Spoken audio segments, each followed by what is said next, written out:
got a choice right now. We all have money sitting in our bank accounts. At least I hope most of us do. And as much as we think that that's the safe thing to do, when you actually factor in inflation, which is the cost of goods and services going up year after year after year, if your money's sitting there and it's not growing to match that inflation, you're actually losing money. And let me be clear on that. You are losing money by letting it sit there in the bank. $10,000 today is not worth $10,000 10 years from now when you factor in the rising prices. You're actually losing what's called purchasing power, especially considering that here in Canada, inflation has risen historically at over 2% per year. So earning less than 1% on your money in the bank simply won't cut it.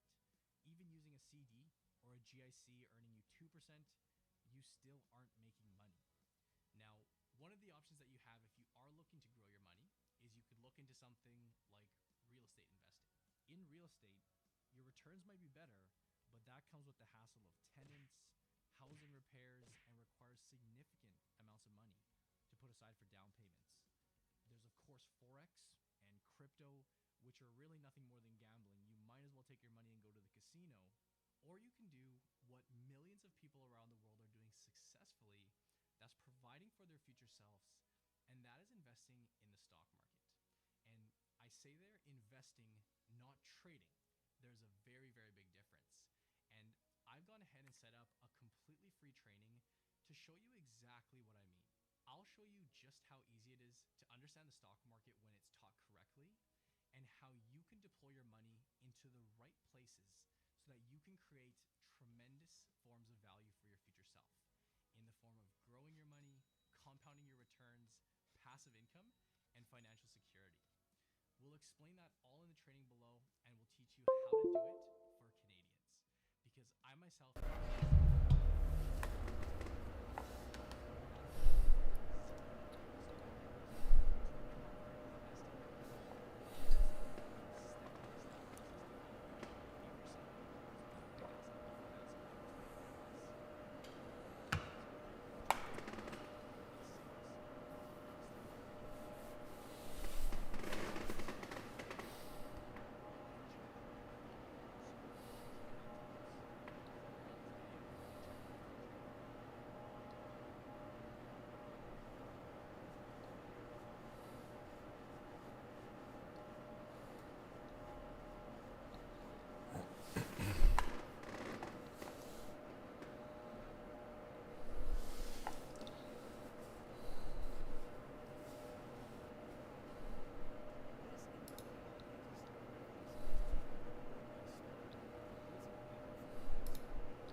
Okay, hopefully everyone can hear me now. I'll just wait to see. If someone can give me a yes, that would be great. Always appreciated. I think my first question is, can I be heard right now? Thank you for your patience, guys. I just want to make sure that you can actually hear me right now.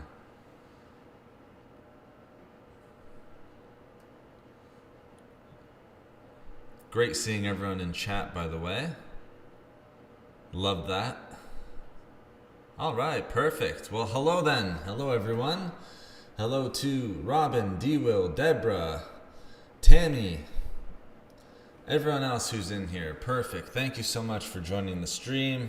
Really excited about this one. Talking a little bit about weight loss, but of course, as always, we will get into any questions that you guys have that is related to health, fitness, wellness, all that good stuff. So, oh, is it snowing big time there in Mississippi, Tammy? Is that pretty uncommon? I believe it is. You're pretty south, so where I am, snow is quite common. So we're getting a little bit right now. Actually, we aren't. We're actually getting. It's actually pretty sunny. We were getting a lot this morning, but nothing too much right now. We're getting a nice break from it, to be honest.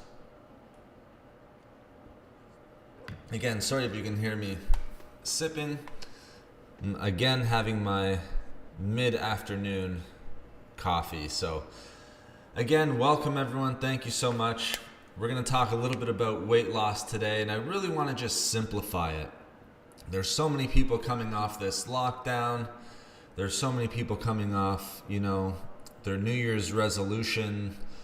And it's usually around this time that we start to sort of fade, and that resolution and that motivation starts to go down a little bit.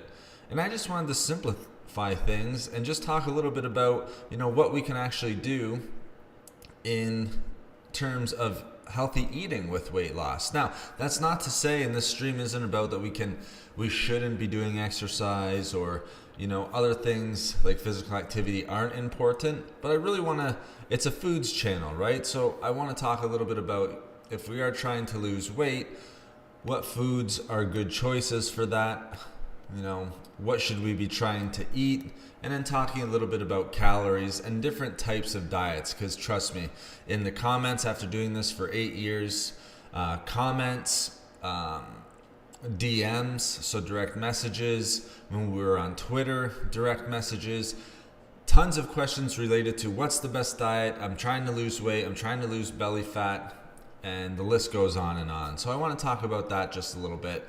If weight loss isn't something that you're sort of interested, again, ask your questions, guys. It's an open forum, but I want to talk a little bit about weight loss and just a healthy diet and things that can consist in a healthy, well-balanced diet for those individuals who are trying to lose weight, because I know that there's a few who have come into the channel before. Hey, hello, Gene, all the way from the UK. Perfect. We have quite a few Europeans, I think. Actually, people from all over the world, believe it or not. The US, Canada, I see already in here.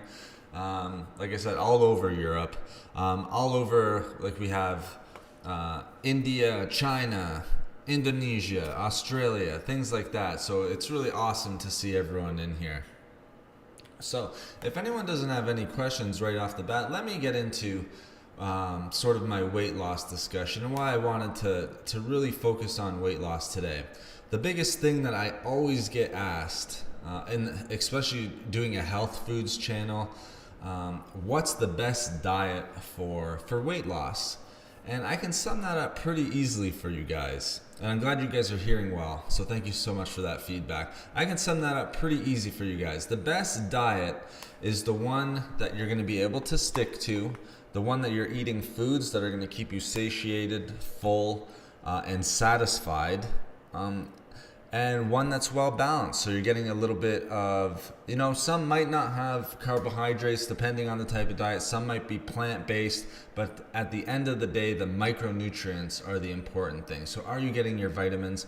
Are you getting your minerals? All right. So to be quite frank, there really is no best diet for losing weight. It's the one that's going to work for you and the one that you can sustain.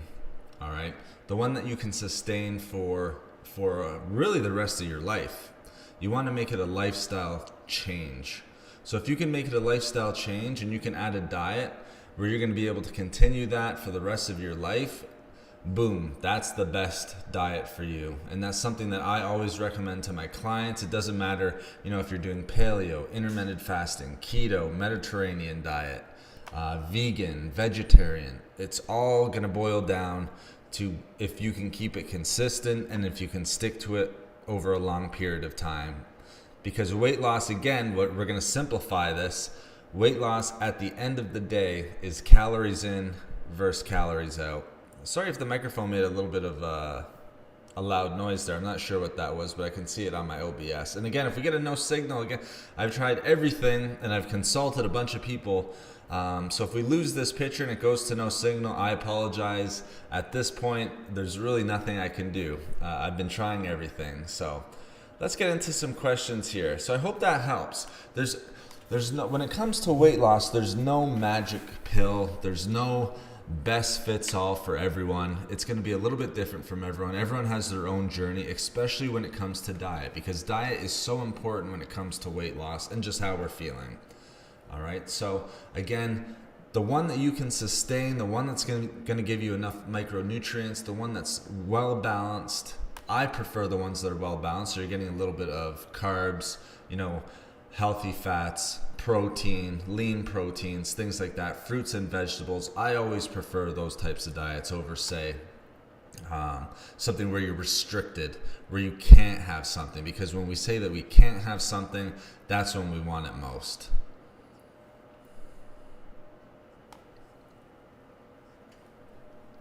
Just reading up about a drug that is being offered for weight loss, which is also used for diabetes. They say it's a game changer. What are my thoughts on that? D. Will, that's hard for me to answer. I'm not sure exactly of what drug you're referring to. Again, when I speak about weight loss and things like that, I always like to do it sort of the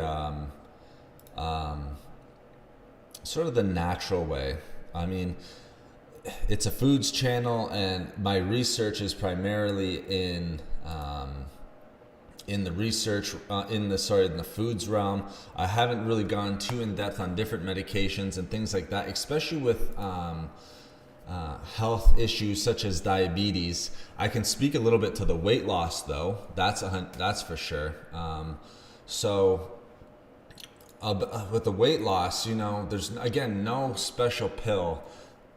Really, there's things that can supplement and help with weight loss if you're doing everything else right. So if you're exercising, if you're eating a deficit of calories, if you're eating a well-balanced diet, then yeah, maybe taking a supplement, a sort of a weight loss supplement, can sort of help spur on a little bit of extra calorie burn, a little bit of weight loss. But again, you can do that in a natural way. You know what I tell people this is the best supplement for weight loss and for fat loss? A treadmill. That's usually what I tell people. Because again, you don't want to be relying on pills and things like that. Yeah, and exactly. Tammy just took the words right out of my mouth. For those pills, it's expensive when we can literally just have a really small deficit. 250 calorie deficit every day is going to go a long way in your total weight loss. The drug is currently used to treat diabetes and works by altering appetite regulation to reduce calorie intake. Okay, so that would be I guess if you had diabetes or something like that, that would be an option for you. I guess I'm not 100% sure, but if you don't have diabetes, then I'm not sure if that's the right choice for you, because you're taking a medication for something that you don't even have.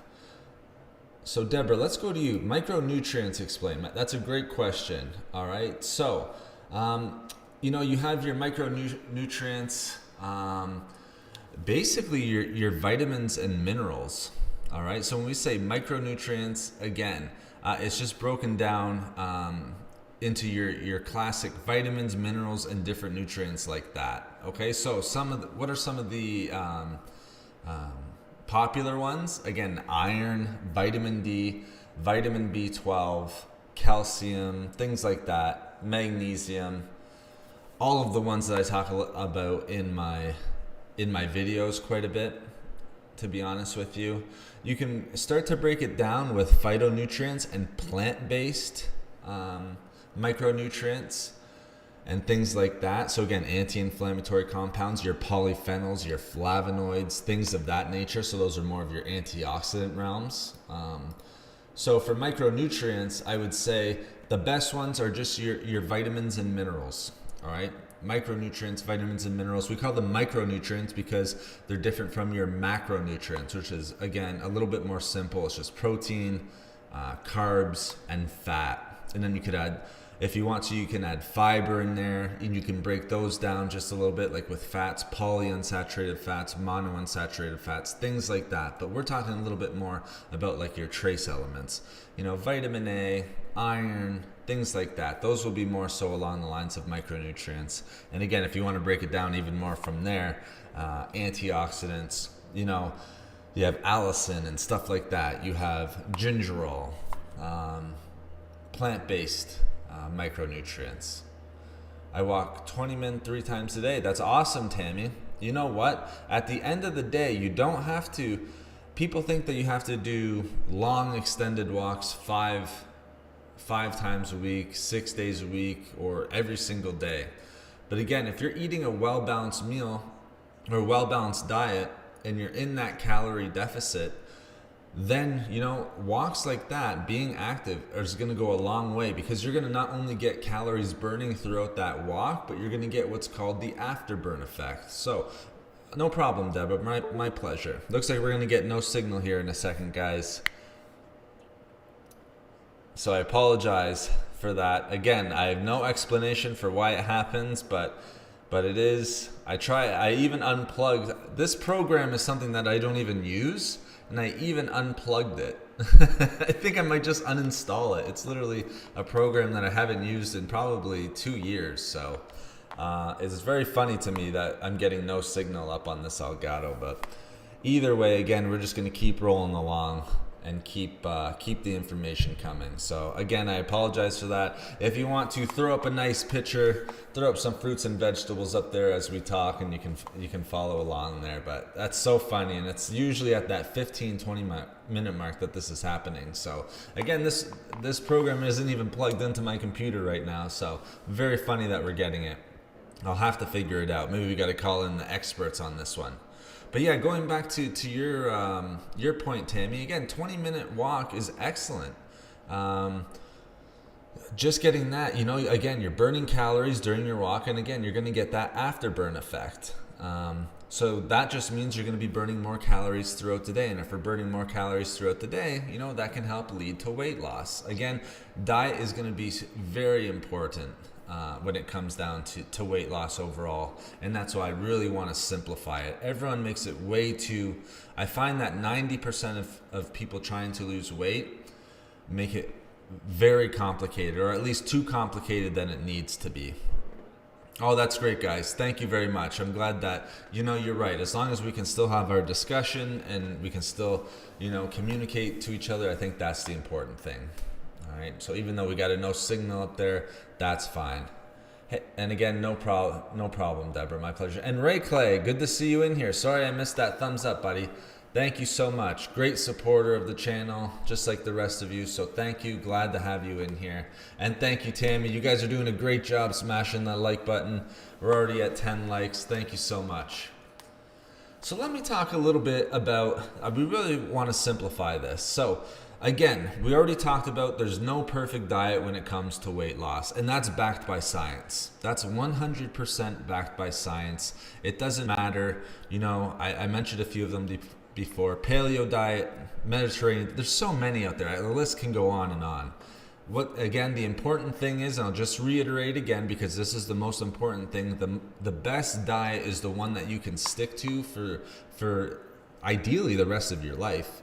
Something that you can make a lifestyle change to and continue with that diet where you don't feel restricted every single day. All right, that might mean paleo for you, that might mean vegan, that might mean intermittent fasting, okay? So it might mean something different for every single person, all right? So no best diet out there when it comes to weight loss. Also, another thing that I get asked a lot is, should I be eating at certain times during the day? Let's take a scientific approach to this again, all right? This is where I can really break down the science for you guys. It doesn't matter. People usually say don't eat after 6, don't eat after 5, things like that. It's going to get stored as fat when you sleep and everything like that. What we're finding out in the science is that's just not true. As long as you are in that deficit, once again, and that's why I'm going to keep reiterating that deficit. So let's say it takes 2,000 calories for you to maintain your weight. If you're still eating in a deficit, so say 1,800 calories per day, it doesn't matter when you eat. All right, and there was just a recent study that came out. People were eating just before bed, and it had no effect on weight loss whatsoever. All right, so a lot of people will kind of ask me, should I be eating most of my calories throughout the day? Should I, cut carbs at a certain time? Again, the study proved that it didn't matter if you were eating carbs at night. A big sort of breakthrough because everyone was cutting carbs at nighttime, trying to lose weight. So let me make sure that you guys have that clear as well. It doesn't matter what time you're eating and what nutrients you're eating. So macronutrients, proteins, fats, carbs. The important thing is you are in your deficit. At the very end of the day, it's calories in versus calories out. Now let's talk a little bit about Let me just make sure I didn't miss a question here. I walk every day with my little pug. Oh, nice. You got a little walking buddy. COPD, so my health plays a part. Absolutely, Gene. I've had family members with COPD. I've had clients with COPD with different forms of, not forms, but I guess degrees of asthma. Some of them had it worse than others. So I know exactly what you mean. You can just do the best you can do. All right. So when it comes to your walks and everything, stay safe. And again, it sounds like you're doing a great job. And at the end of the day, all we can do is the best that we can do. So at least you're getting out there and you're getting your walks in with your walking buddy. So good for you. All right, so let's talk a little bit about some foods that are good for dieting. All right, now I've already mentioned how, because it's come up a couple of times in the stream, and again, I'll get some messages for it, and you'll see tons of videos online about this. Drink this one drink and you'll burn belly fat, or foods to burn belly fat, things like that. Now, there are foods that are going to increase your metabolism a little bit, where there are studies that do show that. Green tea, for instance, being one of them. Another one being warm lemon water, stuff like that. But at the end of the day, it's not going to be enough to overcome a diet that's a surplus in calories, or you're not getting your micronutrients, or you're not being active enough. So again, it still comes down to that calories in versus calories out. What I would suggest is, don't focus so much. Drink your green tea, drink your warm lemon.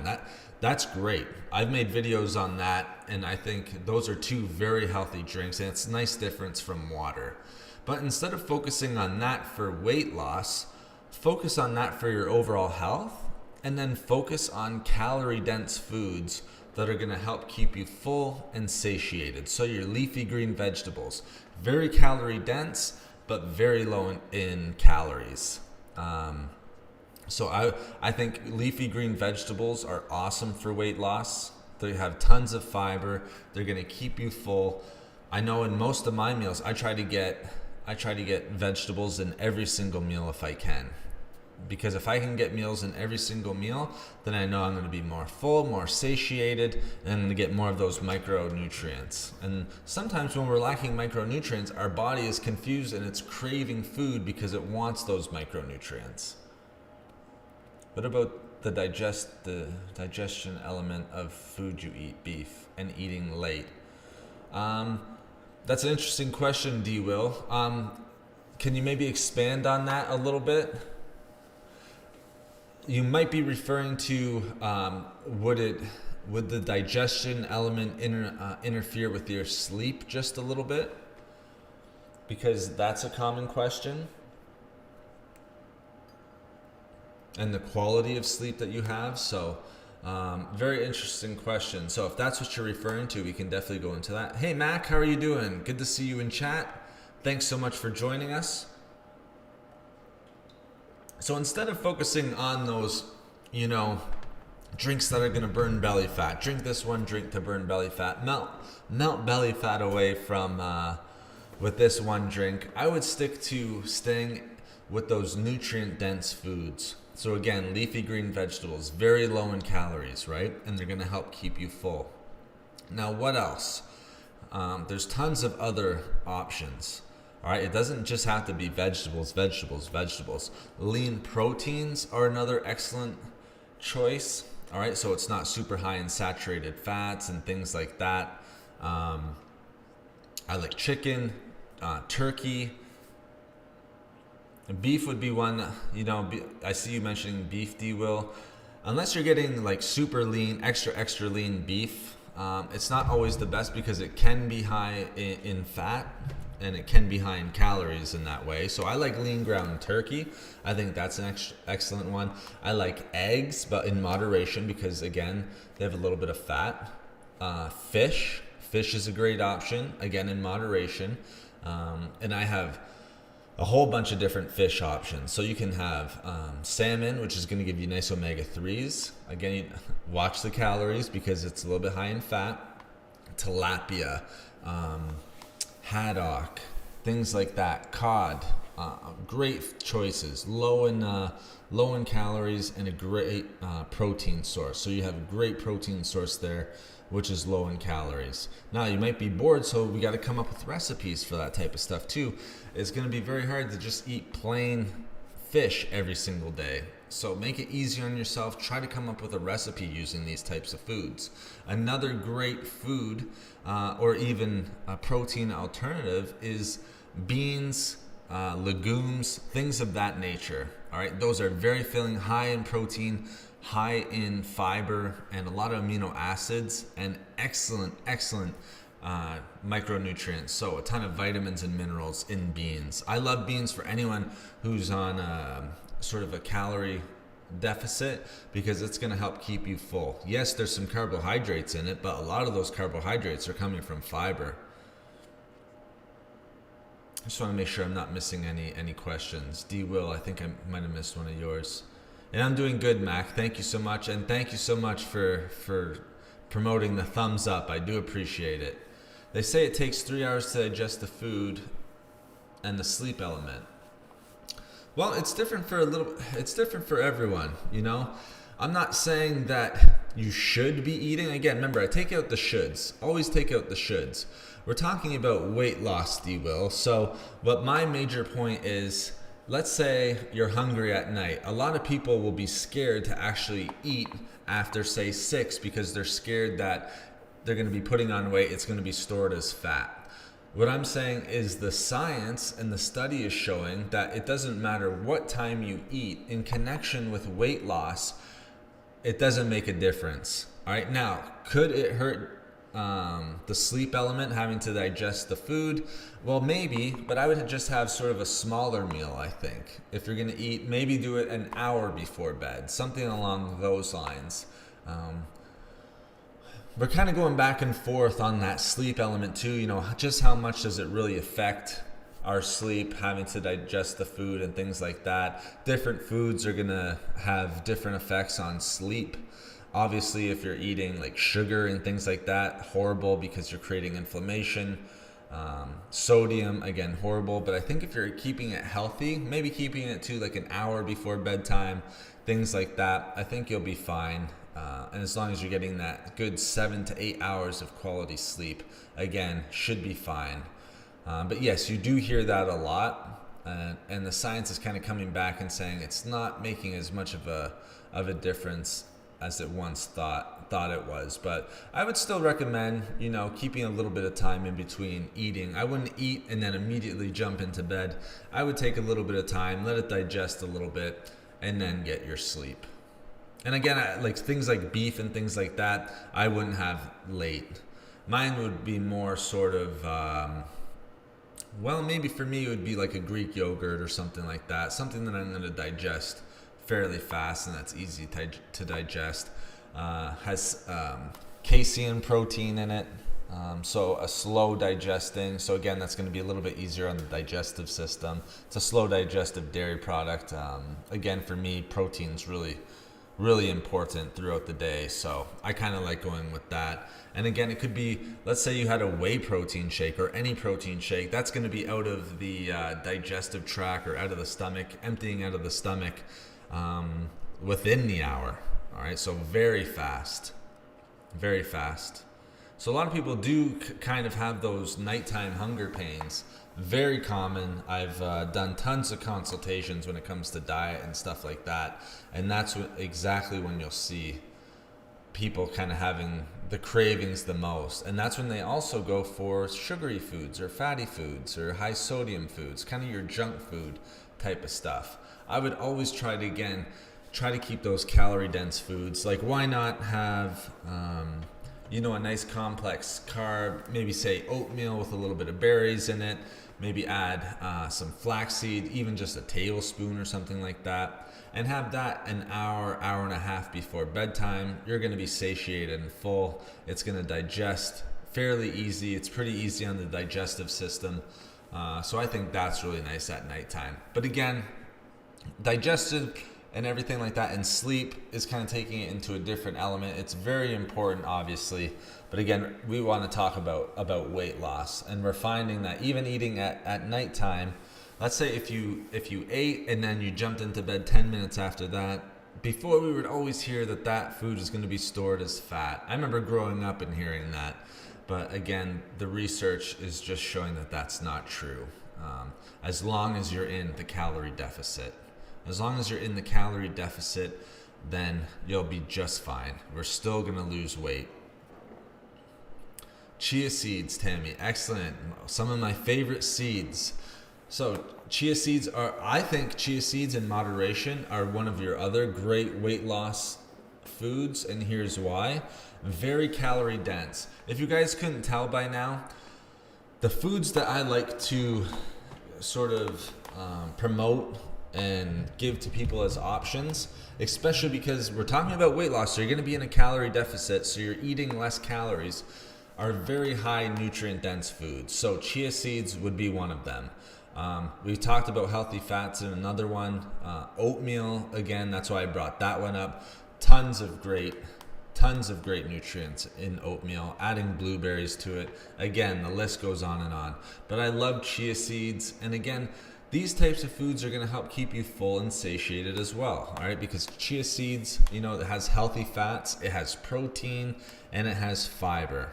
Again, that's kind of your trifecta of, good diet foods, all right? And again, it can be a little bit high in calories just due to the fat source, but the great thing is you don't need to eat a lot of them to get the benefits from chia seeds and to get that satiety and fullness from it. I would say the same thing about hemp hearts. I would definitely say the same thing about pumpkin seeds and flax seeds and almonds, walnuts, all those great kind of seeds and nuts. They're going to really help keep you satiated. And the thing is, when we're trying to lose weight, I really like them towards the end of our night. And here's why. Like I mentioned before, there's a lot of people who will get to the nighttime, they did good all day, and this isn't a great feeling. You did great all day, sticking to your diet, eating healthy, but then that 6-7 o'clock time will roll around, and then that's when we start to crave. That's when we start to feel restricted. That's when we want to reach for something sugary. All right. The good thing about things like chia seeds and the nuts and seeds that I sort of brought up already, or even vegetables, or even fibrous fruits, if you have a sweet tooth or something, needing something sweet, there's nothing wrong with an apple. All right. So things like that. Not only are they going to keep you satiated, but they're also we can add them to a bunch of different recipes, but they're also not going to spike your blood sugar. And that's really important at night because, when you spike your blood sugar and your blood sugar gets a little high, if it goes up, it always comes back down. And once we get that blood sugar dip, that's when we're usually going to be reaching for things like your nuts and seeds, or things not nuts and seeds, like your donuts or chips and things like that. We want to be grabbing things like nuts and seeds, but in moderation. Again, I've done the demonstration where a third of a cup of, say, almonds equals something like 350 calories, which if you're on a 2,000 calorie diet, that's quite a bit, and that's just one serving of almonds, one little meal throughout the day. Do flax seeds need to be ground for oatmeal? I've seen different options, whole, ground at your local store. Okay, good question, Deborah. So they don't have to be ground. They can be whole, just like I would add in almonds or anything like that, walnuts into oatmeal, but I do prefer ground. It's just a little bit better in consistency. I like the consistency of the ground flaxseed into my oatmeal.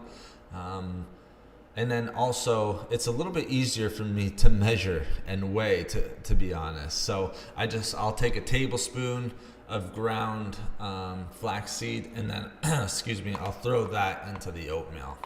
So I do prefer ground, but it doesn't have to be ground. Whatever you prefer, I think would be great, especially when it comes to flaxseed. It's such a great option and makes such a nice pairing with oatmeal. And trust me, if you have flaxseed and oatmeal, you're going to be full. You're going to have tons of fiber, protein, things of that nature. And don't forget, oatmeal is a complex carb already, so its digestion is going to be a little bit slower. And the flax seeds, adding fat into it is only going to slow down the digestion. So it's going to keep you satiated for a lot longer. I actually think it's a great option in the morning. Again, because you're not getting that morning spike. A lot of people will reach for the cream and the sugar in their coffee and things like that. But when we do that, again, you're going to be increasing your blood sugar levels. You might be feeling good for a little bit in the morning, but around lunchtime, early afternoon, you start to get that quick crash. And then that's when we go out. Maybe fast food becomes, sneaking into our brains, becoming more and more of an option, things like that. But no, I love it, guys. So those are all great. If you don't grind them, don't they go straight through you? Well, that's if you're eating them whole, Tammy. That's a good question. Okay, so if you're eating them whole, there is a good chance that they could, pass right through you. But if you're eating them whole, here's a good thing that you can do: chew them up. Just chew them up, and then they won't be passing right through you. So that's why I always kind of recommend to people to chew their food. It really helps with digestion, and then you're actually going to be absorbing more of those nutrients as it's passing through your digestive tract. But again, nuts and seeds can both do that. So always chew them up. When I'm adding like sunflower seeds or pumpkin seeds into my salad, I'm making sure I'm chewing everything, getting all those nutrients that I can. So it doesn't have to be grinded up. And again, grinded flaxseed could very well pass through you as well. So that's why I like adding it to things like oatmeal and things of that nature, because again, you're chewing up your food, you're getting more of those nutrients and things like that. But that's an excellent point, and so I would just reiterate, make sure you're chewing your food and actually take the time to enjoy your food. You're not just rushing through it. A lot of people will eat mindlessly, which again isn't a bad thing. We just live busy lives sometimes, so sometimes we just keep eating without thinking about it. We're just swallowing our food sometimes without hardly chewing anything. But I would always recommend make sure that you're chewing that food up, and especially with seeds and stuff like that. If it's in recipes, again, it's a little bit tougher than if you were eating them, say, raw or whole, just because, it might be part of the recipe and you might not exactly through it. But that's why chewing becomes even more important. Even if you're eating them in a recipe, chewing our food has a ton of benefits. Chewing starts the digestive process. That's when the saliva starts to break down the food, things like that. So I always recommend, taking your time, chew your food. Again, that's the beginning of the digestive process. Okay. So excellent question.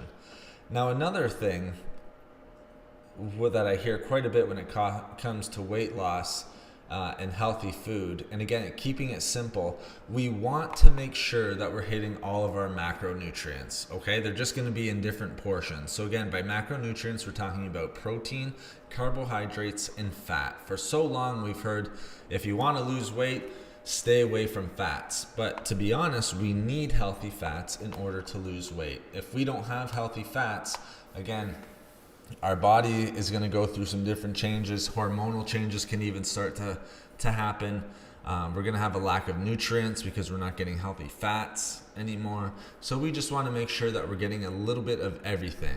All right. So don't cut out fat. All right. And again, this is coming from someone who researches nutrition. All right. So I'm not a medical practitioner or anything like that, but make sure you're getting a little bit of everything from each macronutrient. All right. Don't cut out fat. Some of the diets tell you to, cut out carbohydrates, say if you're on keto and things like that. I find that really tough. I'll be honest. I find keto diet to be really tough, and that's not to say that the keto diet is wrong. I just find it very tough because I find it very restrictive. I always use this example. If I can't eat an apple or a pear or enjoy strawberries on a diet, it's not the right diet for me. Now, it could be the right diet for you, because it could be something that you can stick to for a long period of time. And if that's the case, then perhaps that's the right diet for you. But we want to make sure we're not restricting ourselves or being scared of certain macronutrients like healthy fats. All right. Now, maybe saturated and trans fats is a different topic. Maybe sugary carbohydrates, non-complex carbohydrates might be a little bit different, because remember, those are going to be burnt up fairly quickly through the body. And when that happens, a lot of the times it's stored as fat a little bit more. Just because you're burning through it so fast, our body has to put it somewhere. So a lot of times it's actually stored as fat. So that's kind of a little bit different, but don't be scared. And this is why I always say it's great to have those healthy fats, and it's great to have protein, and it's great to have the veggies, all right, and complex carbohydrates, but we'll get to that in a sec. The reason why I love protein and healthy fats is, again, it's going to slow down digestion and actually improve digestion, all right? Because those are going to be your fiber foods, even with complex carbohydrates. And remember, the higher the fiber, the better it is for that good bacteria to thrive, all right? And good bacteria is very important when it comes to weight loss as well, because we need nutrient uptake, we need good regularity, and we need waste being flushed out of the body. If we're not flushing out those wastes, again, it's going to zap us of our energy. All right, it can have effects on our metabolism even. So we want to make sure that we're getting those proteins, healthy fats, complex carbohydrates, and really focusing on fiber as well. All right, so maybe we can talk a little bit about fiber. So what are some good fiber sources? I know you guys probably know already because we've talked about them a little bit, but for someone who doesn't know, and again, I wouldn't expect just anyone to know what a good fiber source is. That's why we're doing the streams and we're learning together. So good fiber sources, all right? Fiber is very important. So again, it can be considered a micronutrient, but I often consider it a part of a macronutrient, maybe part of your carbohydrate intake. But a lot of the times you'll see it on websites and things like that described as a micronutrient. It's broken down from carbohydrates. So a lot of the time, people aren't quite aware that dietary fiber is actually part of the total carbohydrate intake. So let's say something had 20 grams of carbohydrates, and let's say 5 of it was fiber. Okay, so I think you can see this almost with those points, like a Weight Watchers, things like that. Jenny Craig, they get a horrible. Sometimes they get a horrible name. I shouldn't say they always do, but I kind of like. I'm not totally against them, because they do help. They've helped a lot of people with their point system and things like that. But when we say something has 20 grams of carbohydrates, 5 of it might be coming from dietary fiber. And that's always a great thing, especially for weight loss. And again, I'll just explain why really quickly. Because fiber is going to pass through the system. So we're going to be expelling kind of, it's going to be broken up. It's going to add bulk to our diet. And then that's going to, again, help with regularity and things of that nature. All right. So there's actually a little bit less carbohydrates in the things that we're eating when there is high dietary fiber. And that's why I am such a big fan of things like beans, lentils, other legumes, things like that. Just such an amazing source of dietary fiber. And it doesn't matter what type of bean. So it could be black beans, it could be kidney beans, pinto beans, all of that stuff is great for fiber. Some of the highest fiber foods that you can actually eat. Now, other good fiber sources are, pears. Like, let's talk about some fruits. Pears, apples, blueberries, raspberries, foods that I've recommended. Even bananas have a good source of fiber and are kind of more starchy. You guys might have seen in some of my videos when I talk about green bananas, so being a little bit less ripe, they actually consist of resistant starch. And resistant starch is a great way to feed good bacteria in the gut. All right, so I'm huge on fiber when it comes to weight loss, if you guys couldn't tell already. All right, so huge on fiber when it comes to weight loss. It's going to keep you full. It's going to keep you satiated. It's going to help with maintaining calories at a good level, so you can be in a little bit of a dietary deficit a little bit easier by eating good calories and good dietary fiber. And so I'm a huge fan of that. So the foods that you guys are mentioning, like flax seeds, chia seeds, there are some other ones that were thrown out that are just great for fiber content. Again, another awesome fiber content if we're thinking about complex carbs. Oatmeal. We've mentioned that already, so let me give you another one. Sweet potato. All right, sweet potato is one of my favorite weight loss friendly foods, and even brown rice to a certain degree, or quinoa. I'm not sure if you guys are too familiar with quinoa, but it's an awesome grain and one of my favorite grains, to be honest with you, and it's a nice change up from brown rice, just because there are some studies that show we don't necessarily want to be eating brown rice every single day. It's nice to switch it up a little bit. Just switch up the rice that you're using. You can use wild rice, black rice, things like that. Quinoa is another great one. And again, high in protein. It won't have all of the amino acids, say, that like eggs, for example, would have, where you have a little bit better bioavailability of protein, but it has a lot of essential amino acids in it, and that's an important thing for digestion and also important for digesting protein. So again, very important with the amino acids. Now, am I a big fan of supplements when it comes to weight loss? That's another question. What's the best weight loss supplement that I can take to help me lose weight? Okay, D. Will, let me answer your question here, buddy. Do you boil the sweet potatoes or bake it? I always bake. Okay, I don't think I've ever boiled a sweet potato, and again, that's not to say that boiling a sweet potato is bad or anything like that. I just prefer to bake them. I find it a lot easier, or at least I know the process a lot more, but I always have a baked sweet potato, and if I'm really feeling like it, I'll do them on the barbecue, but that's very rare. It's usually baked and not microwaved. A lot of people will microwave. I prefer to bake sweet potatoes, and again, you can just if you want to, you can put a little bit of extra virgin olive oil on the outside just to give it a little bit of flavor. You don't need a lot. Like, I literally use probably about a teaspoon for a whole sweet potato, so it adds a little bit of healthy fats to it as well, and it just makes it a nice gives it kind of a nice coating. It makes it a little bit extra crispy on the outside, and then you could also just put a little bit of pepper on it, basil, whatever you want, like nice herbs, things like that. Low calories, everything low calorie. I mean, the olive oil isn't low calorie, but we're not using a ton of it. So I definitely bake the sweet potatoes, D. Will. Again, I have never tried boiling sweet potatoes, so that's why I'm just going to answer and say bake. Oh, an air fryer. Yeah, that's a good way of doing it too. You know what? Actually, now that I'm thinking about it, I've used a slow cooker to cook a sweet potato as well, Tammy. So I've used a slow cooker. I find that very nice. I can put it in with some sort of lean meat, and then there's my meal. And even some veggies like carrots or things like that. So, no, I think it's great. I think simplifying everything. Simplifying everything just makes it so much nicer. I like to meal prep, and that's something that I will talk about a little bit here in a second, because I think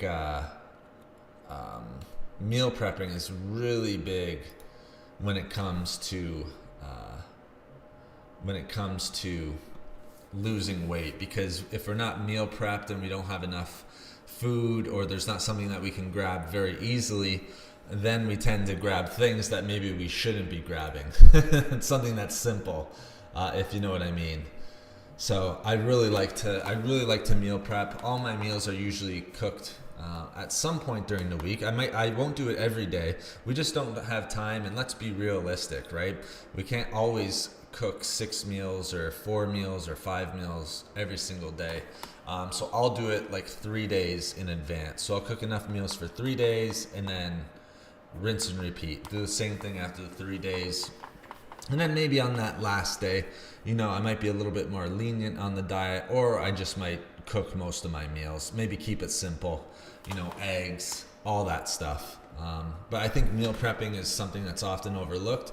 But if we can meal prep, even chili, Tammy, like making a nice healthy chili. I love chili because you can use an extra lean beef, or you could throw meat alternatives into that.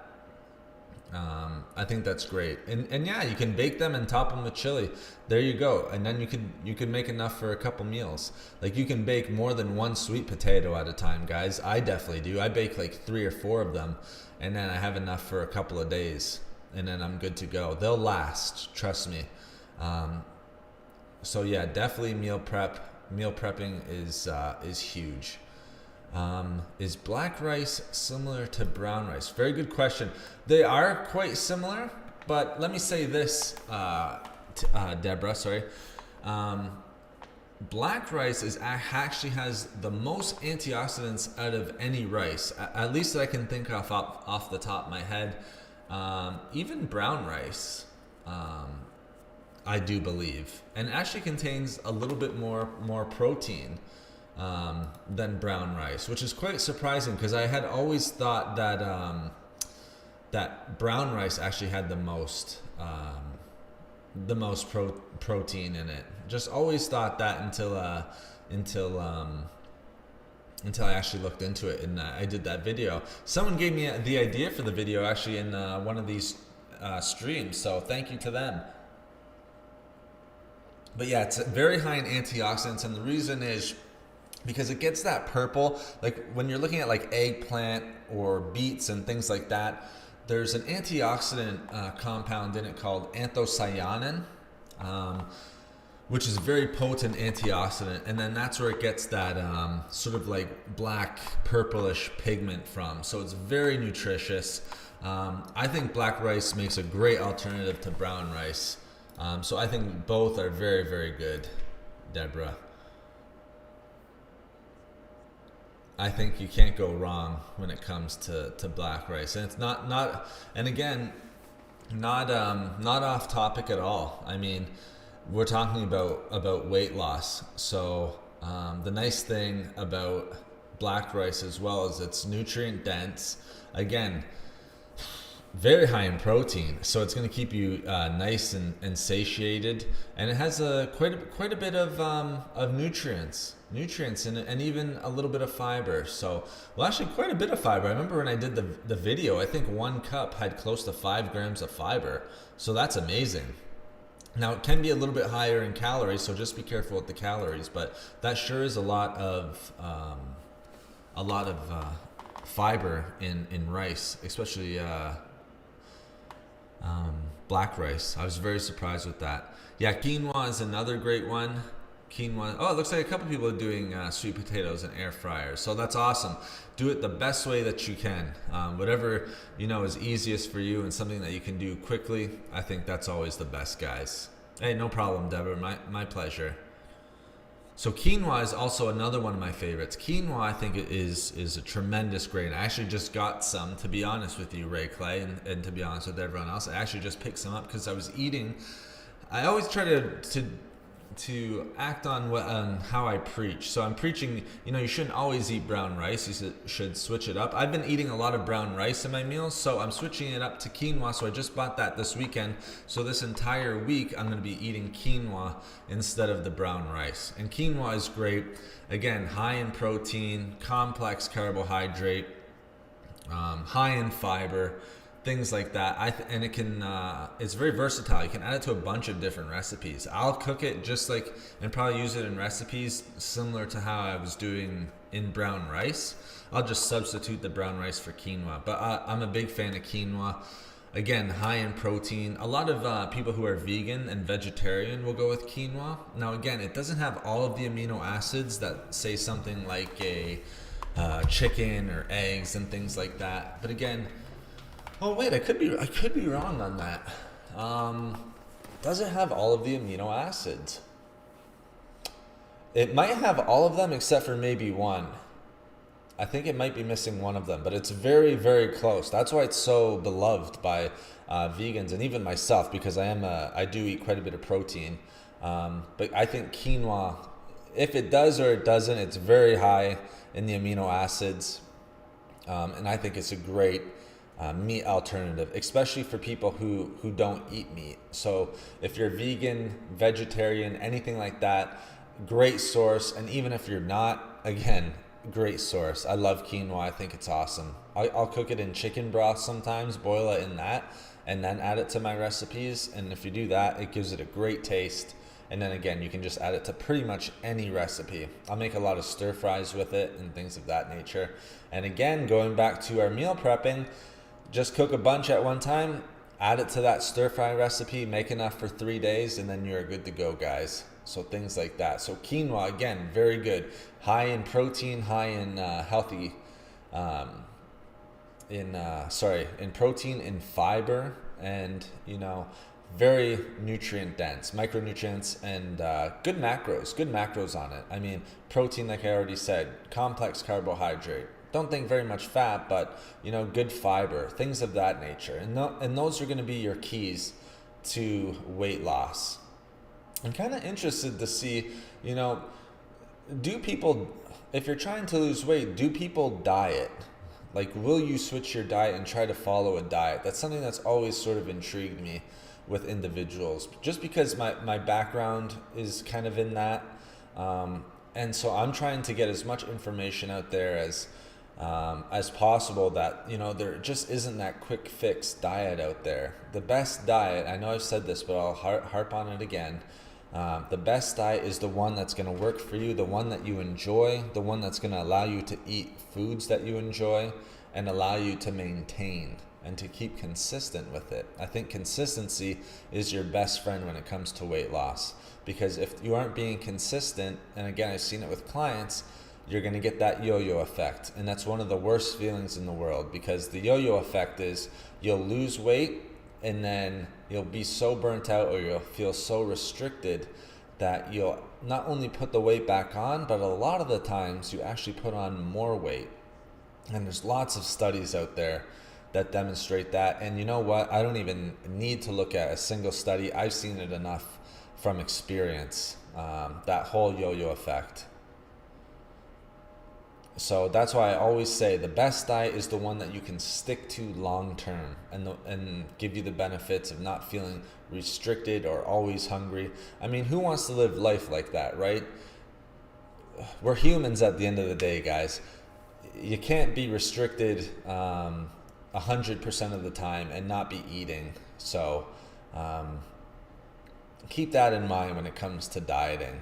People even will jump on a fad like intermittent fasting and just be so miserable trying to wait for their 8 hour window to actually eat. And when they do, they'll overeat during the 8 hours. So it's actually counterproductive to how intermittent fasting works. You're supposed to eat the amount of calories it would be to either like lose weight or maintain weight. Maybe some people might be trying to gain weight, but a lot of the times they'll just be so restricted and hungry that a lot of the times right off the bat they'll just jump right into like peanut butter or something like that. Very calorie dense foods.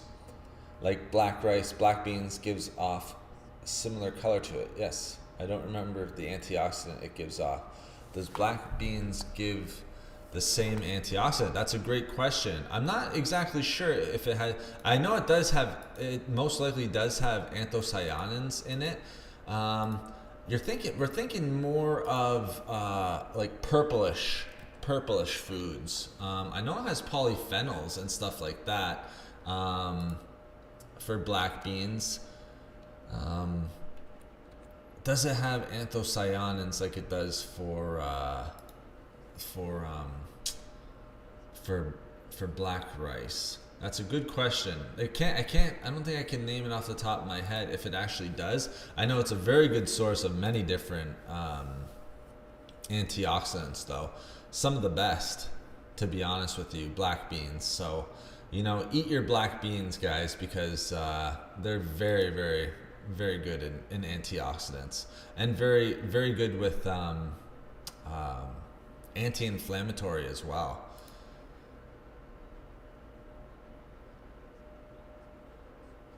You know, it's good when you're getting things like if it's good for eyes, because you know you're getting lutein and zeaxanthin, and you know it's very high in antioxidants when things like beans and legumes can actually help with eye health and things like that. So, but I will say this, D Will, even though I can't remember if it actually does have anthocyanins in it or not, I know it is very rich in antioxidants, polyphenols, plant compounds, flavonoids, all those great antioxidants that we're looking for. I just can't remember off the top of my head if there's anthocyanins in it or not. Speaking of meal prepping, maybe we could have a live on what you prepare. Yeah, that'd be interesting, Deborah. Very good question. I can give you one meal that I prepare.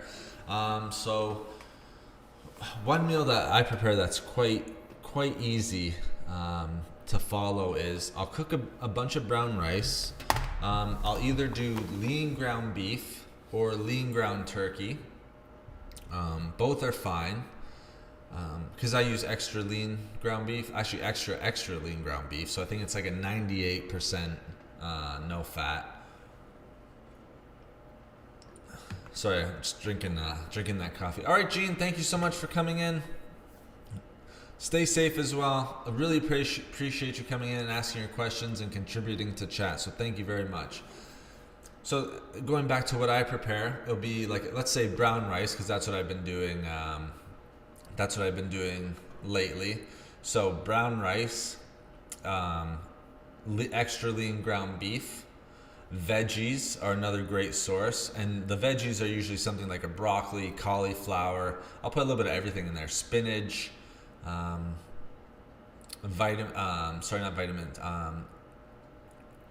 peppers, things like that. Maybe some onion. And then I'll cook all that up. So we got brown rice, lean ground beef, all those different types of veggies, and then I'll make enough for 3 servings, and then I'll have that for 3 days. And then usually the sauce, because that would be pretty bland, I'll use sort of like a no-calorie hot sauce that I'll throw in there. And you can even add in salsa, Deborah. I like a low sodium, so not very much salt. In the salsa, but you could add that in there as well. And then if you want to take it one step further, you could add a little bit of corn and stuff like that to it, and you could put that on a wrap, and it's almost like a burrito. Maybe I would just switch out the lean ground beef and add in something like chicken, so another lean protein source, and then you could put that on a low-calorie wrap or a protein wrap. I would go low calorie because you're already getting a lot of your macronutrients from all those ingredients, and then add that to a wrap, and you almost got a nice healthy burrito there. All right, Tammy, are you heading out as well?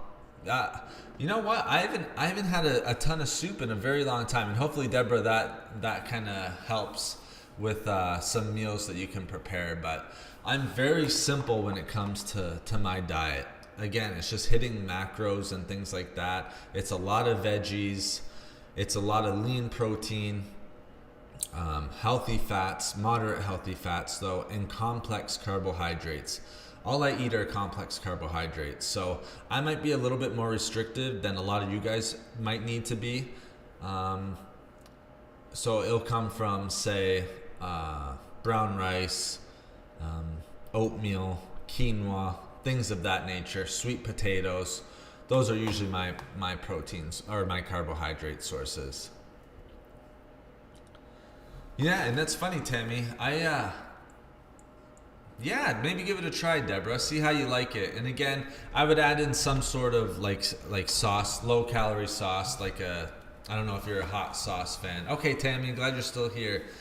I don't know if you're a big fan of hot sauce, but if not, like a mild sort of hot sauce or a mild salsa to it, both very, very low in calories. That's another thing for weight loss the sauces and things like that that we use can really add up. And it can be as simple as just adding ketchup to our meals, because ketchup a lot of times is just pure carbohydrate and pure sugar.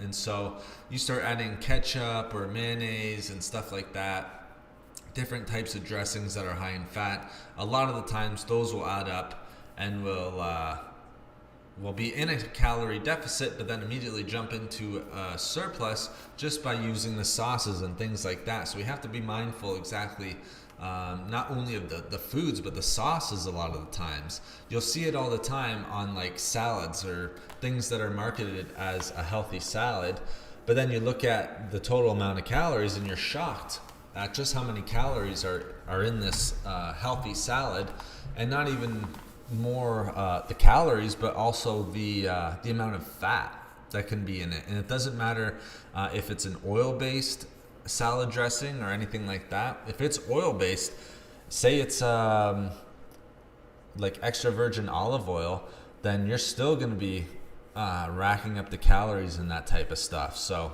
just be careful with that. Foods that stain actually can be used as a guide for high. That's interesting, Ray Clay, because I know beets stain a lot, blueberries, raspberries. What are some other ones that are super high in antioxidants? Those ones are jumping out at me. Like beans, like black beans and things like that, I know can even stain a little bit. So yeah, that's actually quite funny that you say that. Whenever I'm cooking beets and things like that, you don't want to wear white.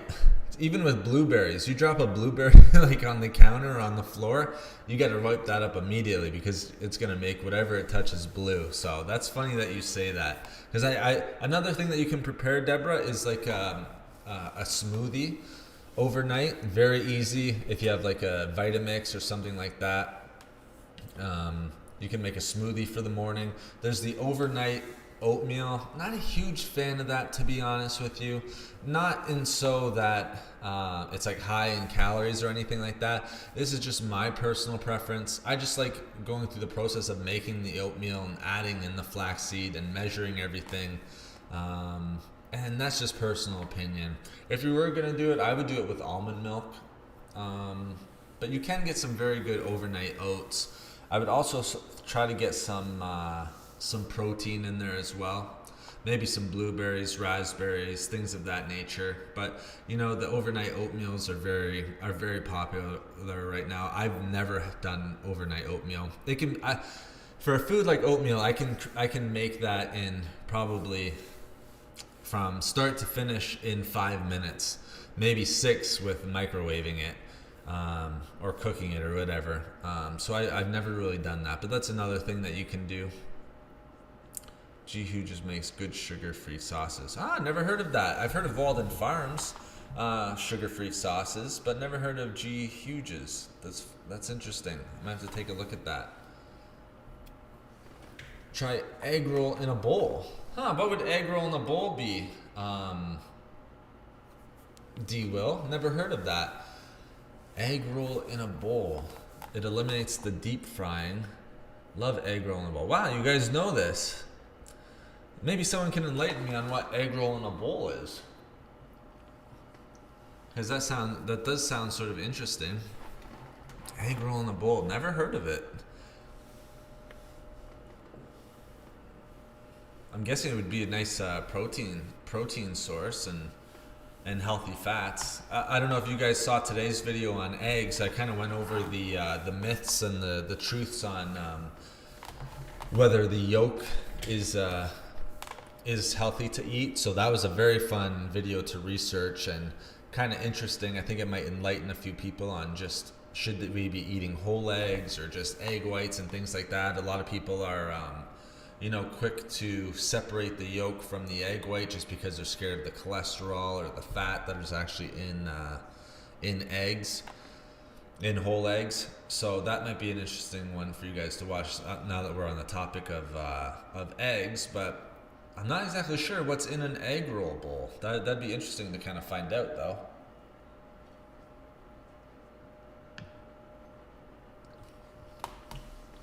Maybe as I'm waiting for that, again, I'll just reiterate, again, guys, if we're thinking about healthy foods and we're thinking about weight loss and everything like that, again, keep it simple. Keep it simple. Don't overthink different diets or the fad diets or everything like that. If you're thinking fad diets, then, they always come and go.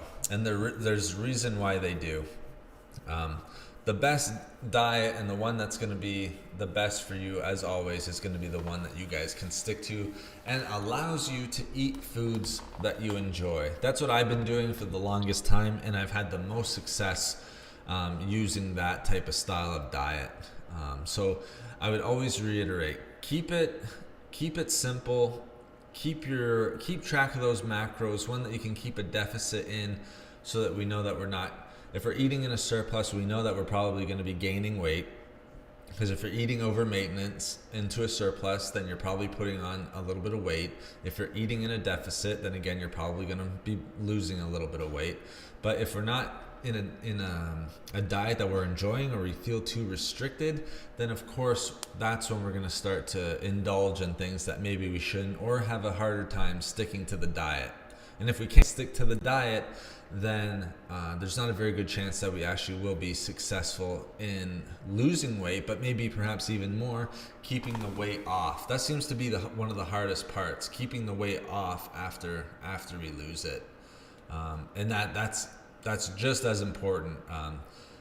There's a lot of quick fixes out there. A lot of people that can drop weight really fast during this super big calorie deficit, but then they immediately gain it all back. You see that even on shows like The Biggest Loser. A lot of them, not all of them, but they'll lose a bunch of weight. They'll have some good success, but then you follow up with them a couple months later and they'll have gained a certain amount of weight. Some of them gain all of the weight back. You can't live a life like that. You can't live a life where you're, totally restricted, working out for hours a day, and that's all we're doing. We're just too busy. We have to work. We have family stuff. We have other priorities that we have to get to. So that's why I always love keeping it simple. All right. All the stuff that goes into an egg roll, but without the crust. Cabbage, okay. Cabbage, carrot, bean sprout. Ooh, that sounds good, actually. Yeah, that sounds really good. Okay, so if it doesn't have the crust, are you wrapping it in anything, D-Will? Like, what exactly are you wrapping? Because I'm thinking egg roll. What's the wrap? Is it like a lettuce wrap or something like that? Maybe even you could wrap it up in the cabbage. Even if it was lettuce, it gives you that crunch very similar to an egg roll. And thanks so much, guys, for hitting the likes. We're almost at 20 likes there. So thank you so much for the support, guys. I really do appreciate it. You guys are rocking it really with the likes today, I have to say.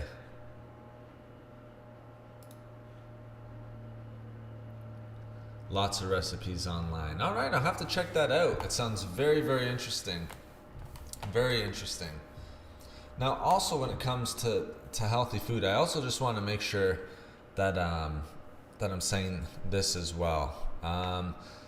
It's interesting to see how many people will eat breakfast or won't eat breakfast and things like that. Again, we're finding out that, nutrient timing isn't as important. Lettuce, yeah, that's kind of what I was thinking. Pinterest and YouTube, yeah, I'll have to look those up. YouTube will probably be my go-to, Tammy. I'll try to see if I can find something on YouTube, because that does sound very good.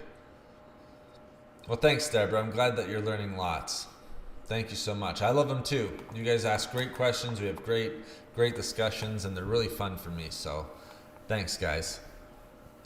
Now, a lot of people will be a little bit concerned if they don't eat breakfast. They think, we grew up just like we were kind of growing up scared of fat and things like that. A lot of people were always kind of scared of, not eating breakfast. You guys know the term. Breakfast is the most important meal of the day to jumpstart the meal, or jumpstart your day, sorry. But again, what we're seeing in studies is nutrient timing, and this kind of goes back to what we were talking about at nighttime, eating at night. We're finding out that nutrient timing isn't the most important thing when it comes to weight loss. Again, some people might eat right as soon as they wake up. That's fine. Some people might wait 2 hours. I'm thinking about the amount of days that we can keep this up, but 2 hours after they wake up, maybe they might start off with some coffee, and then, an hour and a half after that, they might get into their first meal. Again, nutrient timing isn't always the most important thing when it comes to weight loss. Now, meal frequency can definitely have a big role in weight loss. Some people just aren't eating enough meals throughout the day to hit the macros or micronutrients that they need to. If we're in too much of a deficit, then we're going to go into starvation mode. And guess what happens when we go into starvation mode, guys? The body kind of shuts down and says, hey, I'm not getting enough calories here. I'm not getting enough nutrients. Put a break on fat loss. I'm going to hold on to as much fat as I can, and a lot of times you'll lose muscle because it's harder for our bodies to keep muscle mass than it is to keep fat. So it'll hold on to some of that fat. So that's why I'm telling you that it is important that if you want to lose weight, you have to be eating, and you have to want to be eating as healthy as you can, again, just to keep those calories in check. So again, let's go back to the breakfast. Nutrient timing might not be the most important thing. You can have like your first meal, say you wake up at 7 or 8. Eating till at 11 isn't the worst thing in the world, but you want to make sure that you're consistently eating throughout the day. You don't want to eat at 11 and then have your next meal be at 6. Again, there's just too many times where I've seen it where people are doing that. By the time they get to 6 o'clock after not eating all day, they're just starving by that 6 o'clock meal. So not only will they have sort of bigger portion size at 6, but they will usually be sort of treating themselves at nighttime as well. So snacking, grabbing foods that are very calorie dense, things of that nature. So I kind of like meal frequency. Meal frequency is sort of a big thing, and you don't have to eat 6 meals a day. That might be pushing it for a lot of people, but something like 3 to 4 meals, well-balanced meals that you can eat, and that could include a snack as well. I think that's an important one. So meal frequency is a good thing. Now, what I will say about breakfast and in the morning, okay, you might not be starting your morning off with a meal or with breakfast, but what you do want to make sure that you're starting it off with is water. Making sure that you're drinking water when you wake up. And why? Okay, so we want to drink water because, one, that's going to help satiate us. All right? If we're dehydrated, a lot of times, remember, we can confuse that with actually being hungry. But a lot of times we're just feeling dehydrated. So the first thing I always do when I wake up is I'll drink 2 glasses of water, just sip it. Maybe a tea, something along those lines, green tea, that's fine too. But water is important in the morning. Okay, so you might not be eating breakfast right when you wake up, but make sure you are drinking water and you're sipping on water throughout the day. Again, that's huge for weight loss. Cannot emphasize that enough. It's good for our metabolism. It's good for, keeping us feeling full. A lot of the times, one trick people will do is, they're starting to feel hungry. Their next meal is not going to be for an hour. One thing that they might do is start to sip on water throughout the day to help keep them full, keep them satiated. And a lot of times, too, when we're dehydrated, that's when we really start to overindulge. And make sure it's water, guys. Make sure that it's, as often as you can, make sure it's water. All right? I know it can be boring. You can switch it up maybe with teas and stuff like that or other things, but as much water as you can during the day. I think most of women's weight gain is hormone. It can be, Tammy, maybe not for all women, but definitely, for some, it can be hormone related. We see some science that shows as we start to get older, hormones can play a huge role in losing weight or gaining weight and things like that. But still, you want to set yourself up as best you can and make sure that you're in that calorie deficit and eating whole foods that are as healthy for you and being as active as you can. All right, that doesn't mean hours a day, 20 minutes a day walking. And again, not every day, maybe a couple times a week. But yeah, hormones definitely play, and even for guys too. And that's why I always say healthy fats are really important, because if we're low in fats, that plays a big role in fat loss and hormones for males. So and again, that would have to do with testosterone production, estrogen in the body, things like that. But yeah, estrogen, if you're a little bit higher in things like estrogen, cortisol, and again, that doesn't matter if you're female or male. If you're high in cortisol, there's a very good chance you're going to be holding on to weight or gaining weight. Remember, cortisol is your stress hormone, guys. So the higher your stress hormone, like cortisol, it's going to be much harder for you to lose weight, and even more importantly, a lot harder for you to gain fat. And usually with cortisol, a lot of the times that fat is belly fat. That's from what the studies are showing. So if we can sort of de-stress, that's why I like telling people to go out and be active a little bit. The best way to sort of de-stress is to go out for those walks, be active, do what you can in that regard. That's why I sort of like working out in the morning, because as I've said before, you have that spike of cortisol. So your cortisol is the highest when you wake up. And so I'll work out in the morning, kind of de-stress, and then it's sort of a nice sort of time to, get that cortisol leveled out, and then I'm good for the rest of the day, and I'm feeling better, and I'm starting my day by burning calories.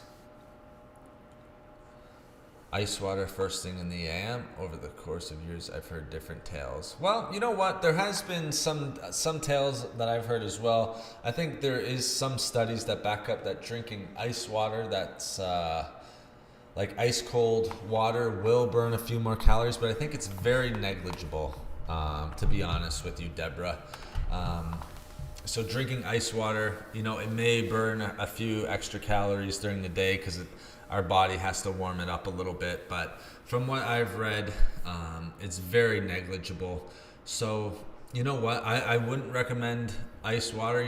I'd recommend just getting in water, to be honest with you, Deborah. Just making sure that you're getting hydrated with water first thing in the morning, because again, if it's water or ice water, it doesn't matter. The important thing is that you're getting hydrated. And like I said, ice water, very negligible in calorie burn. Even if you're sipping on ice water throughout the entire day, it's not going to be a huge difference in calorie burn by drinking that ice water. So I would just recommend just making sure that you're getting the water in right as soon as you wake up. But excellent question, because you do hear that quite often. Drinking ice cold water will burn more calories. I think it's very slight. Like maybe you're not thinking it. Don't think in terms of hundreds of calories or 100 calories. Like 10 or 10, maybe like tens if you're lucky. So it's very negligible. And even that, with that adding up, I would just make sure that you're staying hydrated. But great question. A lot of people will start their morning with warm lemon water. That seems to be a good one. Again, I'm not just saying that just because, you hear and see all the videos about drinking warm lemon water to burn fat in the morning. I just think it's a great way. It's a non-caffeinated drink, so it's kind of relaxing. I talked about cortisol already. So it's kind of soothing, relaxing, kind of wakes you up a little bit. And then it gives you that nutrition as well. But even more importantly, kind of bringing it back to the point that I want to make, is it's very hydrating. It's water and it's lemon.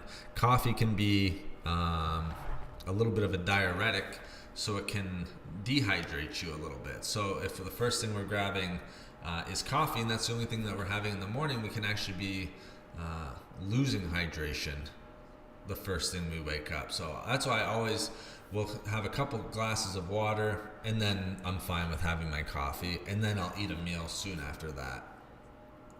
It would be easier if they would just remove the chips and candy, but there's yes, D will. It would be a lot easier, wouldn't it? But you're right. I think there would be a lot of I think there'd be a lot of outraged people if they did that, wouldn't there? It's interesting. I've heard. I was listening to something, and I don't know. This is just food for thought, but it's interesting how candy's been around for so long, but candy hasn't really changed over the years. It's the exact same things that we're eating. Like, when was the last new chocolate bar or anything like that? Yet we still keep going back to the same stuff. Whereas we're getting all these new healthy foods, all these new kind of easy to make recipes, all these, healthy food hacks, but those aren't catching on as much as like the chips and the candy, and those haven't changed in years. Like, even with chips, like, you got your basics and then you're covered. So I just kind of find that funny. But you're right, I don't think that'll ever happen. Same thing with fast food. I think those are mainstays, and they're here to stay. So I hope you guys got a little bit out of it. We're not done yet, but I hope you guys have been getting out of this discussion just on weight loss, kind of simplifying it all, and not overthinking diet and stuff like that. Just making sure that you're getting your macros covered, your proteins, your carbohydrates, your fat, and you always want to have more protein and complex carbs than fats, depending on your diet. It can change, of course. If you're on a keto diet, then you're not going to be having carbohydrates, most likely. I tend to like, and I've said it before, a well-balanced diet. This is just my own personal preference, because then it's something that you're going to be able to stick to. There's not a lot of people who can stick to keto diet for the rest of their life, or a 4-hour intermittent fasting for the rest of their life. I haven't seen it with a ton of consultations that I've done it, working with a bunch of clients. I just haven't seen people. And when people do the keto diet, I'll be honest with you guys, and this isn't to put anyone down or anything like that, but they're not truly doing a keto diet. I don't think they would ever be in what's called ketosis, just because they are eating carbs. If you're trying to get into ketosis, you can't have any carbohydrates. You even have to be careful of the vegetables that you're eating. Like, if you're eating like carrots, sometimes if you're having too many carrots, because of the sugar content in carrots, you have to be careful with that. So, and like, what diet, this is why I'm not a huge fan of diets like that. To each their own. Again, we don't judge. But if I can't eat carrots on a diet, then for me personally, and again, I only speak for myself, it's not the diet for me. It's just too restricted. It's too much, having to worry about what I'm eating and everything like that. So I like to keep it simple, well-balanced meals, a little bit of protein, or good protein, good carbohydrates, so complex carbs, and then my healthy fats, and those alternate. I never try to eat the same thing all the time. Maybe for like a few days, I'm okay with that, but I'm always looking for new meals. That's another important thing too, guys. I think variation is key when it comes to weight loss. And again, we're just talking about food. I'm not getting into working out or anything like that. That's a whole new live. That would be a whole new live discussion. And that's right up my alley with working out. So we're just talking about food. We're only getting sicker and sicker, but the money made back in the day were not reserved for candies. Talking about in the days. Yeah. You're 100%. There's some merit to what you're saying there, D-Will. Now it's definitely a lot different. I think our eating habits have changed, and I think that's just indicative of, you just look at the obesity rates. Look at the obesity rates, or look at old pictures of people from like the 40s and 30s and 50s. It's just not the same. And my goal is to try to help change that in any way that I can. So I think what you're saying does have merit. Hey, Fairy. Welcome to the chat. I don't believe that I've seen you in here before. I could be wrong about that, but I tend to have a pretty good memory of people who have been in here. So if you have, I apologize. And if not, big welcome to you. And it's great to have you in here. and be a part of the discussion. So I really appreciate it, Ferry. Thank you so much. If you have any questions, feel free to ask. It's an open forum. Everyone is really supportive in here. No judging or anything like that. So feel free to ask any questions. Yeah, it really is, D-Will. It's very easy and very accessible. I think with the meal prepping and stuff like that, I think a lot of people are sort of attributing eating healthy to one being costly, which can be debunked. Sometimes it can be a little bit more costly. Let's not kid ourselves. Sometimes it can come with a cost, but if we're really hunting and we're trying to do a good job of saving money, we can make it work. I mean, if you go and get fast food, like let's say at McDonald's or something like that, sometimes one meal is going to cost you in excess of $15, sometimes $20, depending on what you get. And that's just one meal. Could be lunch, maybe closer to 15. I'm not sure. I haven't gotten McDonald's in a while, but I know 15, it can be easily done. So I guess price would be one of them, but it's also seen as very time consuming, having to prepare all of the meals, having to, do all that preparation, wash everything, cut everything. Yes, it does. It does take a little bit of time, but it's definitely worth it, especially if you're meal prepping. If you're putting in that time, say take an hour on like a Saturday or Sunday, put on your show, and then or listen to a podcast or put on some music, do what you got to do, and then you'll have a couple of days. Do that a couple times a week, maybe twice a week, and then you're good to go. It's been a year that I don't... Okay, very nice, Ferry. So you're giving up meat for a whole year. Congratulations. Thank you very much. I'm new. Okay, so you are new. Yes, I thought so. Like I said, I usually generally know who's been in chat before and some of the familiar names. So I thought you were Ferry. So again, welcome to the channel. It's great to have you here. And again, free to ask any questions that you like. And guys, thank you so much with hitting that like button. We're now over 20. We're at 22. You guys are crushing it. I really appreciate it. You guys have been supporting me so much with the videos and with the lives and everything like that. I can't say enough how appreciative I am of all of you. So thank you so much again, guys. Really appreciate it. And I'm happy to do these. And like I said, they'll continue to be made. I really enjoy them. And I hope you guys enjoy the videos. I'm very proud of today's video just because you hear so much about egg yolks. And I talked a lot about this with clients even. So in-person discussions. Just with, the cholesterol levels and stuff like that are found in eggs and, does the cholesterol in food, how much does cholesterol in food actually contribute to total serum cholesterol levels in the blood? What studies are finding is there's not very much significance in it. It has to do, this wasn't in the video because we didn't want to make it too long, but what it has to do with more so is your lifestyle. Are you living a sedentary lifestyle? Are you not being active? Is your diet poor? And I'm not talking about just cholesterol intake. I'm talking about sugar intake, unhealthy fats, saturated fats, trans fats, things like that. It seems like living a sedentary lifestyle has much more to do with total cholesterol, and then also genetics. So that's why I also emphasized, everything in moderation. So even though, I'll lean to a side and I'll tell the health benefits, I will always discuss moderation and how key moderation is in anything. Thank you and everyone here. Hey, no problem, Ray Clay. Thank you very much. I always appreciate it.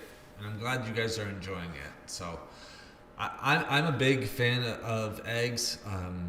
There's just so many nutrients. Like I mentioned in the video, they're now being considered a superfood.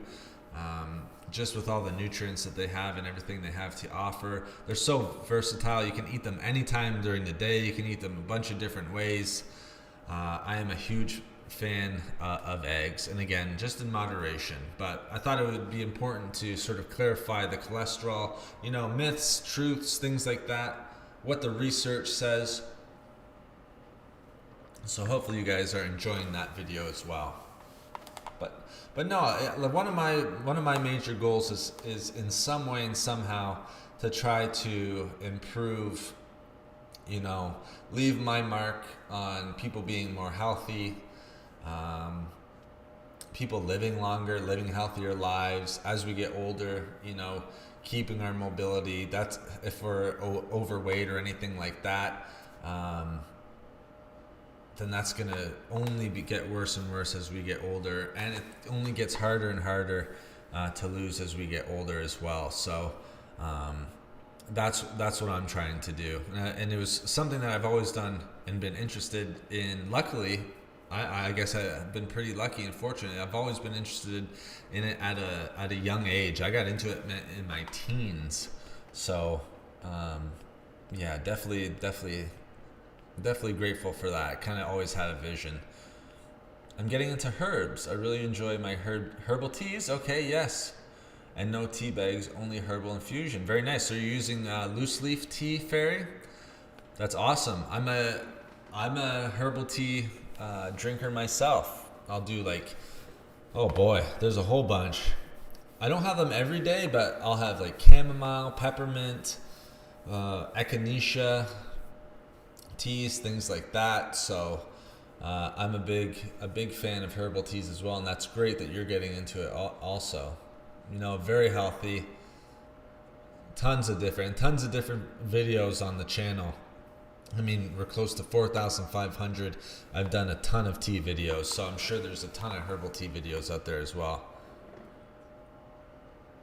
Yeah, facts really do matter. Facts do matter. 100%, Ray Clay. And it's real life,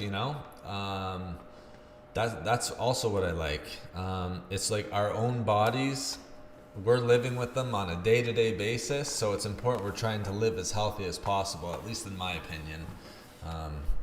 So I do believe that facts matter as well. That's why I kind of wanted to share some of the scientific stuff with you guys as well. Not only do I go, and I think it's important not to just go by science and stuff like that, because studies can be different depending on who the subjects are or the type of study that it is. Experience plays a part in it as well. So if you can combine both of those together, I think you're doing a good job. So if there's any other, yeah, exactly. Very good. So if there's any other questions, guys, I'd be happy to answer before we finish up. Geez, we've been going over an hour and a half already by now, so unbelievable. Time flies by when you're having fun.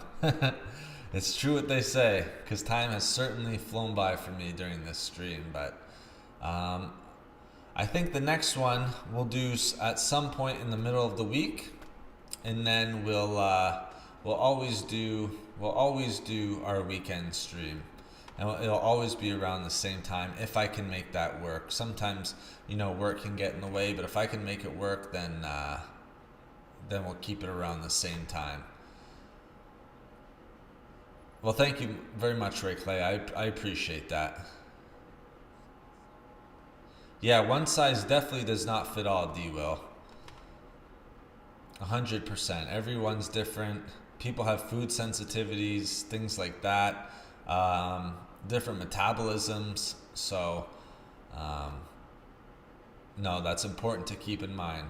Well, thank you very much, Fairy, and glad you're able to get in here, and hopefully we see you again.